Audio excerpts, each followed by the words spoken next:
Au nom du Père et du Fils et du Saint-Esprit. Amen.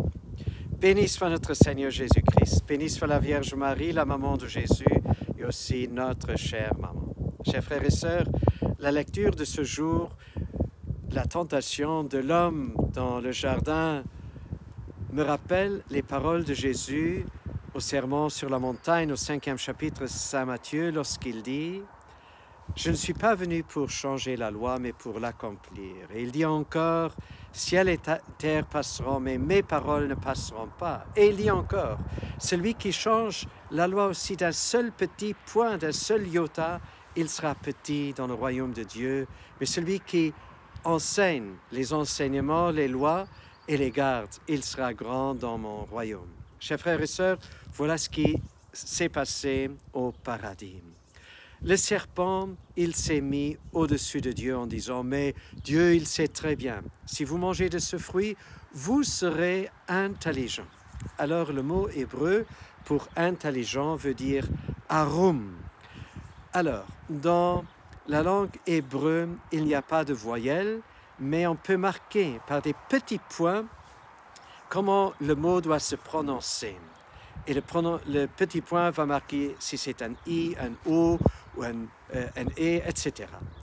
Chers frères et sœurs, l'homme et la femme, donc, ils ont mangé du fruit défendu.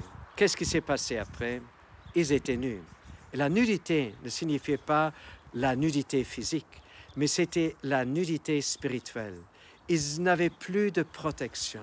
Ils n'étaient plus protégés par Dieu, par la loi de Dieu. Il y avait une rupture de confiance.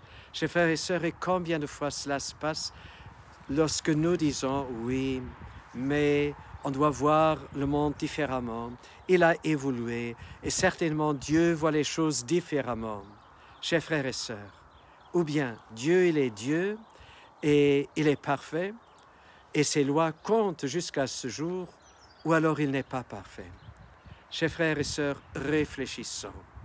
Réfléchissons et demandons au Seigneur, et aussi par l'intercession de la Vierge Marie la grâce, de pouvoir rester fidèles à la parole de Dieu et que nous puissions vivre sous la protection de Dieu et ne pas avoir honte de l'avoir quitté lui ou même de l'avoir trahi.